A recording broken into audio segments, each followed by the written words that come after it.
So hello and welcome to channel again, this is Shaurya Awasthi. तो आज की इस वीडियो में हम कवर करने वाले हैं एसेंचर कोडिंग राउंड के दोनों क्वेश्चन जो कि इसी साल 2024 में 26 जुलाई को एक स्लॉट में आए थे। ठीक है, तो वीडियो स्टार्ट करने से पहले मैं बताता हूँ कि मैंने एसेंचर ड्राइव के कंप्लीट प्लेलिस्ट अपलोड कर रखी है। ठीक है, तो उसमें मैंने कवर किए हैं complete hiring process including with the previous year coding rounds. तो अगर आपने अभी तक वो प्लेलिस्ट नहीं चेकआउट की है तो do check out that playlist, link is in the description. So without wasting much of your time चलिए शुरू करते हैं। ओके, सो हम स्टार्ट करते हैं अपनी वीडियो को। तो यहाँ पे कुछ इंस्ट्रक्शंस गिवन है जो मैं अपनी पिछली वीडियो में बता चुका हूँ। ये इंस्ट्रक्शंस ऐसे इंस्ट्रक्शंस हैं जो कोडिंग राउंड में हमको मिलते हैं एसेंचर के। ठीक है, डायरेक्ट हम जंप करते हैं अपनी प्रॉब्लम पे। तो प्रॉब्लम क्या है? Rearrangement of bits. ठीक है, तो बिट्स का कुछ खेल है, समझते हैं क्या है। तो यहाँ पे गिवन है कि Alex gives you a positive number n, हमारे पास एक पॉजिटिव नंबर n है, and wants you to rearrange the bits of the number in its binary representation such that all set bits are in consecutive order.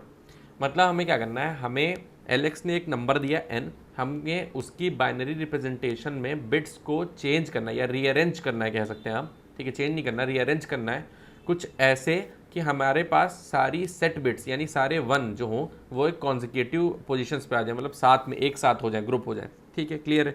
Your task is to find and return the integer value representing the minimum possible number that can be formed after rearranging the bits of N.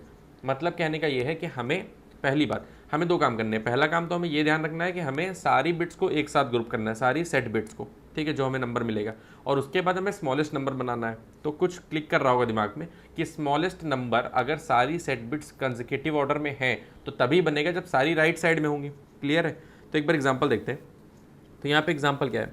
Example है 10। 10 का binary representation होता है 1010। ठीक है, तो 1010 में दो set bits हैं। ठीक है, तो इन दोनों सेट बिट्स को अगर हम एक साथ ग्रुप करें तो कहाँ पे रखें? अगर हम इन दोनों सेट बिट्स को एक साथ ग्रुप करें तो या तो हम सबसे पहले रख दें, ठीक है, या तो हम बीच में रख दें, या तो हम लास्ट में रख दें, सॉरी।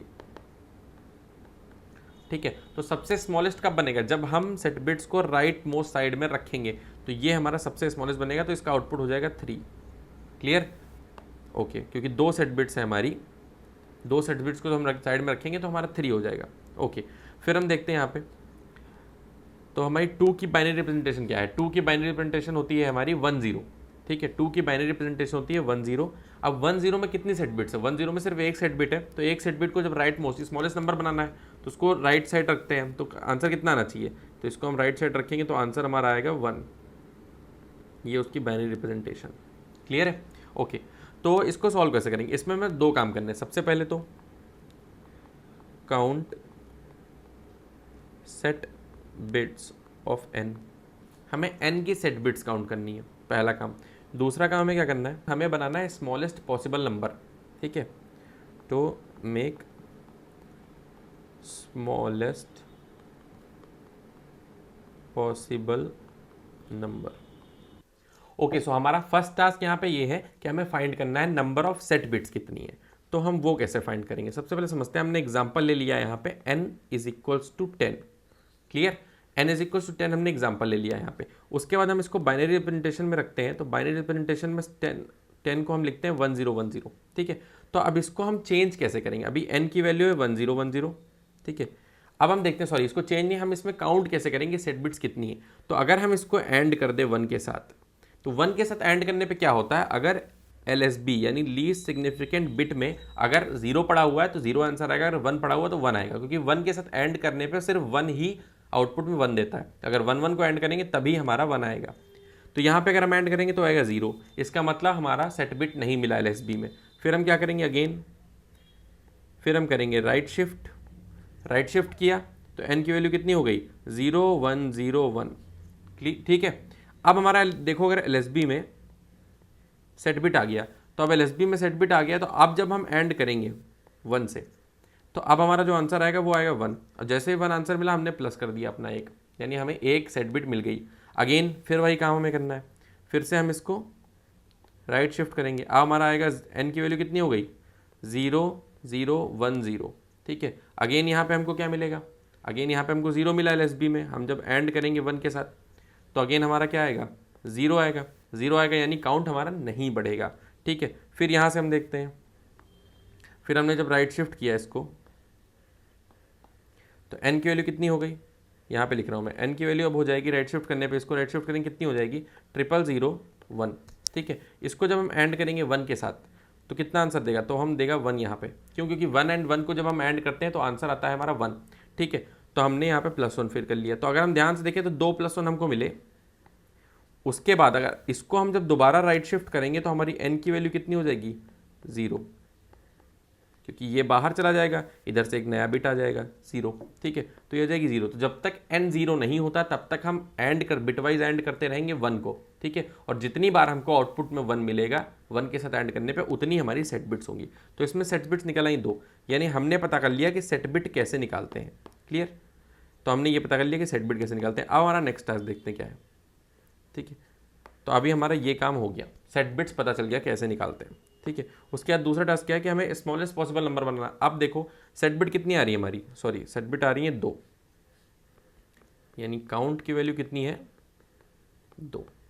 सेट बिट जब 2 है तो अब हम इन 2 सेट बिट से स्मॉलेस्ट नंबर अगर हमको बनाना है, ठीक है, तो हम राइट मोस्ट साइड ही रखेंगे। अच्छा ठीक है, अगर हम बाइनरी की बात करें तो राइट मोस्ट से अगर बाइनरी में 1 1 1 1 1 रखते हम चले जाएं, कितने 1 रखेंगे, जितना हमारा काउंट है। ठीक है, तो काउंट को अगर हम लेट सपोज आते हैं कि हमारे पास n नंबर ऑफ वंस है, यानी काउंट नंबर ऑफ वंस है, तो हम 1 1 1 राइट साइड से रखते चले जाएंगे। अच्छा, इनकी वैल्यू कैसे निकालते हैं, इसको हम बोलते हैं 2 की पावर 0, इसको हम बोलते हैं 2 की पावर 1, इसको हम बोलते हैं 2 की पावर 2, 2 की पावर 3 एंड सो ऑन। ठीक है, तो अगर इनकी वैल्यू हम देखें तो आएगी 1 2 4 8 16 एंड सो ऑन। क्लियर, तो अगर हम देखें तो हमारे पास अगर सिर्फ 2 बिट्स होंगी तो हम सिर्फ 2 पोजीशन पे रख पाएंगे,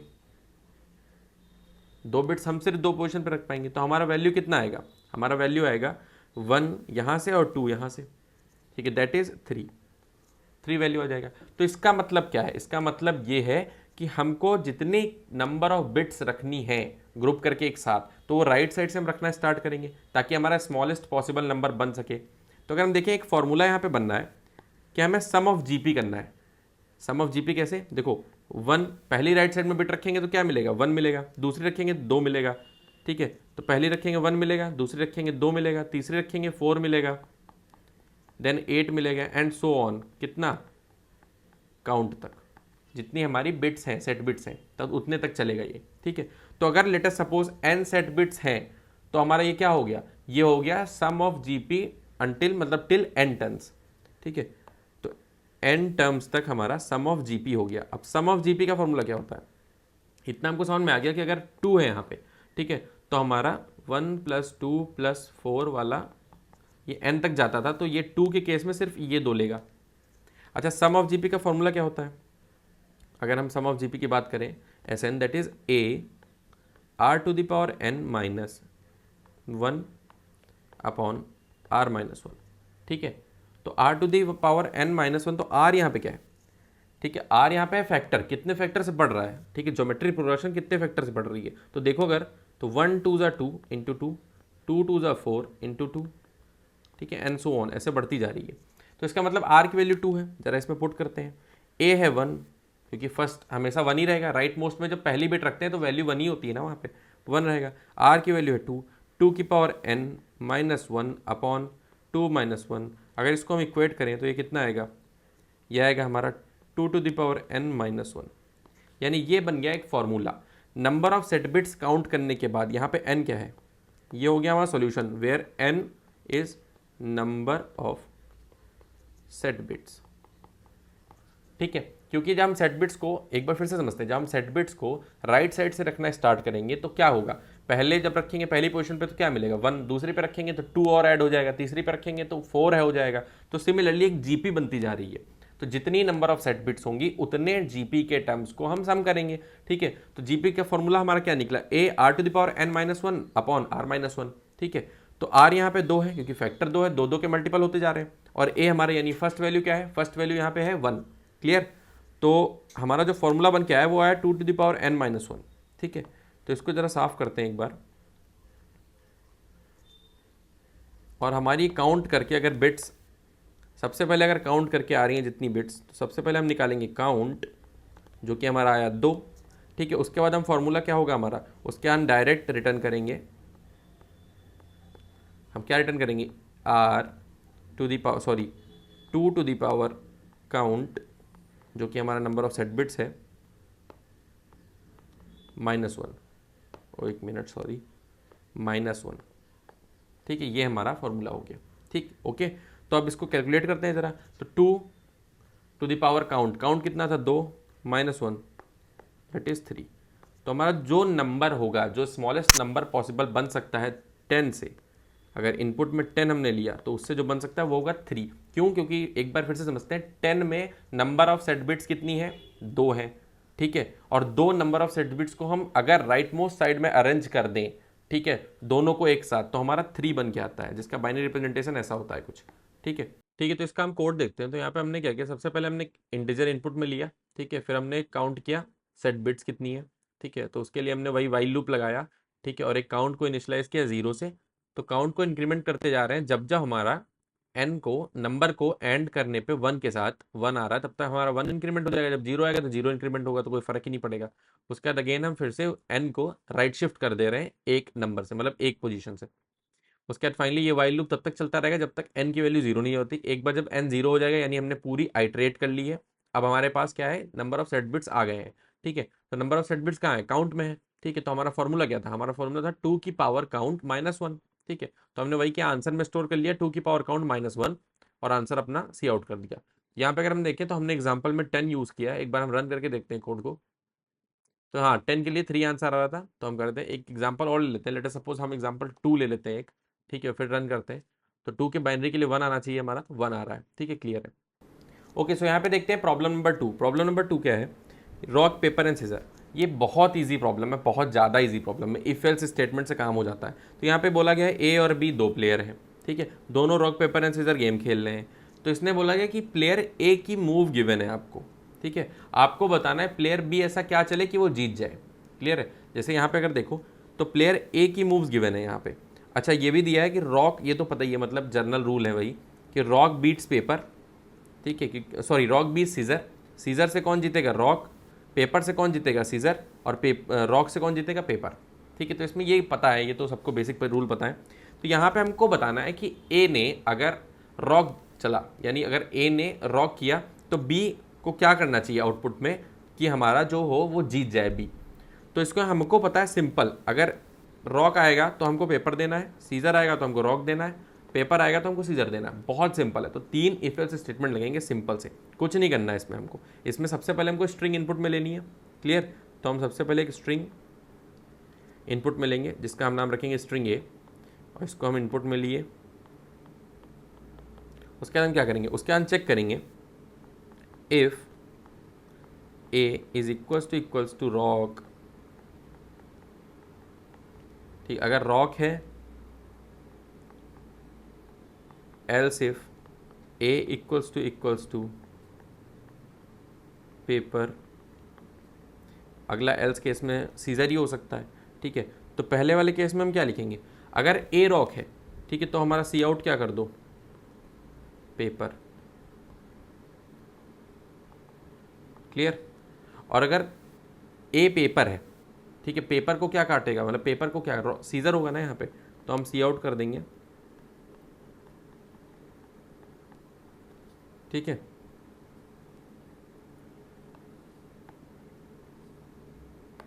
तो हम सी आउट कर देंगे सीजर। सिमिलरली एल्स केस में हमारा क्या होगा, एल्स केस में रॉक कवर हो गया, पेपर कवर हो गया, तो अब क्या हो सकता है, अब सीजर हो सकता है। तो सीजर को क्या करेगा, रॉक। तो हम यहाँ पे सी आउट करेंगे रॉक। ठीक है, तो ये काफ़ी सिंपल था यहाँ पे, इसमें तो कुछ भी नहीं करना था, बहुत ईजी क्वेश्चन था। ओके, सो इसका एक बार हम कोड देखते हैं। तो इसमें क्या है कि इसमें सबसे पहले हमने क्या किया, एक स्ट्रिंग लिया, ठीक है, जो कि ए की मूव होगी। हमने स्ट्रिंग लिया, उसको स्कैन किया, देन हम चेक कर रहे हैं अगर ए की वैल्यू रॉक है तो हम डायरेक्ट पेपर सी आउट कर दे रहे हैं। अगर ए की वैल्यू पेपर है तो हम सीजर सी आउट कर दे रहे हैं। अगर लास्ट एल्स केस में एक ही और वैल्यू हो सकती है, वो होगी हमारी सीजर। अगर सीजर है तो उसको रॉक बीट कर देगा। ठीक है, तो ये तो सिंपल एकदम था इफ एल्स का क्वेश्चन। तो यहाँ पे एग्जाम्पल रख के देखते हैं, अगर हमने सीजर रखा तो रॉक आना चाहिए हमारा आंसर, बिल्कुल रॉक आ रहा है। अगर हम यहाँ पे रॉक रख के देखते हैं, ठीक है, और एक बार रन करते हैं, तो यहाँ पे पेपर आ रहा है। ठीक है, फिर हम यहाँ पे एक पेपर रख के देखते हैं, तो यहाँ पे सीजर आना चाहिए। ठीक है, यहाँ पे सीधा आ रहा है। So thank you so much for watching this video. अगर वीडियो पसंद आया हो तो वीडियो को लाइक करिए, शेयर करिए, चैनल को सब्सक्राइब करिए और बेल आइकन को दबाइए, ऐसे रिलेटेड और भी वीडियोस आपसे मिस ना हो जाए उसके लिए। ठीक है, तो मिलते हैं अपने अगली वीडियो में, तब तक के लिए बाय।